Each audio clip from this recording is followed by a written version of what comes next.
कलयुग में कहाँ रहते हैं सात चिरंजीवी? क्या आज भी जीवित है सात चिरंजीवी? हमारे सनातन धर्म ग्रंथों में सात चिरंजीवियों का वर्णन आता है।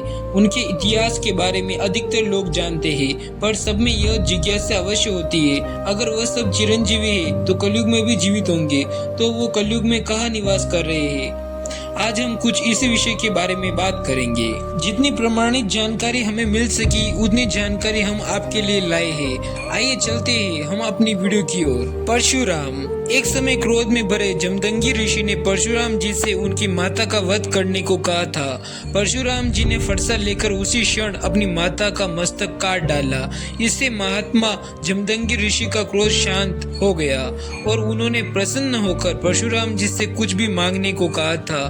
तब परशुराम जी ने कहा था कि युद्ध में मेरा सामना करने वाला कोई न हो और मैं बड़ी आयु प्राप्त करूं। जमदग्नि ऋषि से ही उनके चिरंजीवी होने का वरदान प्राप्त हुआ। उसके बाद महंदगिरी पर्वत पर चले गए और कलयुग में भी वहाँ महंदगिरी पर्वत पर ही निवास करते हैं। बजरंग बली। हनुमान जी ऊर्जा के प्रतीक माने जाते हैं। इनकी आराधना से बल, कीर्ति, आरोग्य और वीरभक्ति बढ़ती है। हनुमान जी कालजयी व चिरंजीवी देवता है। हनुमान जी कहाँ रहते हैं, इस बात का वर्णन हमें महाभारत के वन पर्व के अध्याय 191 में मिलता है। इसके अनुसार भीमसेन द्रौपदी के लिए सुगंधित कमल लेने के लिए गंधमादन पर्वत पर गए तो उनकी भेंट हनुमान जी से हुई थी, जो कि उस समय वह कदली वन में ही रहते थे। हनुमान जी ने यह सोचकर कि भीमसेन इस रास्ते से स्वर्ग न चले जाए, इसलिए हनुमान जी ने उनकी राह रोकी थी। इसके उपरांत भीमसेन व हनुमान जी का संवाद हुआ। हनुमान जी ने अपने विशाल रूप का दर्शन दिया तथा चारों युगों के धर्मों का वर्णन भी किया। जब भीमसेन वहां से विदा लेने लगे तब हनुमान जी बोले, अब तुम अपने निवास स्थान पर जाओ। बातचीत के प्रसंग में कभी मेरा भी वर्णन करते रहना। मैं इस स्थान पर रहता हूँ, यह बात कभी भी किसी से न कहना। ऐसा कहकर हनुमान जी अंतर्ध्यान हो गए।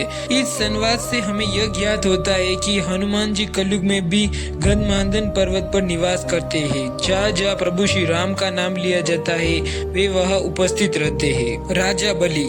असुरों के राजा बलि, जो कि अपार शक्तियों के स्वामी लेकिन एक धर्मात्मा है, एक बार राजा बलि बहुत बड़ा यज्ञ करा रहे थे। यह यज्ञ असीम शक्तियों की प्राप्ति के लिए था। तभी सभी देवता चिंतित हो उठे। भगवान विष्णु के अवतार वामन वहां पर दान लेने पहुंचे। वामन के दान मांगने पर उन्हें 3 पग भूमि दान में दे दी। तब वामन वेश में भगवान ने अपना विराट रूप दिखा दिया। एक पग में भूमंडल माप लिया और दूसरे पग में स्वर्ग माप लिया और राजा बलि से पूछा कि अब तीसरा पग कहाँ रखूं? पूछने पर राजा बलि मुस्कुराकर बोले, अब तो मेरा सिर ही बचा है। इस प्रकार विष्णु भगवान ने तीसरा पैर उनके सिर पर रख दिया। देवी भागवत के अनुसार उसकी भक्ति से प्रसन्न होकर विष्णु भगवान ने उसे पाताल के शुद्ध लोक का राजा बना दिया। इस समय शुद्ध लोक में बलि का आधिपत्य है। वे कलयुग के अंत तक इसी लोक में रहेंगे। आने वाले मनवंतर में वह विष्णु जी की कृपा से इंद्र बनेंगे।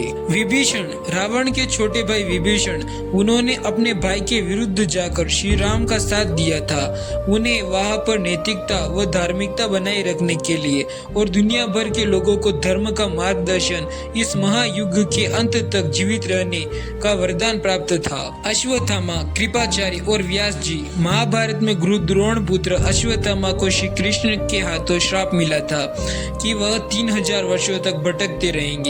अश्वत्थामा का अंतिम बार उल्लेख उनके काम्यक वर्ण व्यास जी के आश्रम में होने का किया गया है। बाकी उन पर कई किस्से, कहानियां और लोक कथाएं प्रचलित है कि उन्हें विभिन्न स्थानों पर देखा गया है। हम इस बात की पुष्टि नहीं करते क्योंकि हमें इसके कोई प्रमाण नहीं मिले हैं।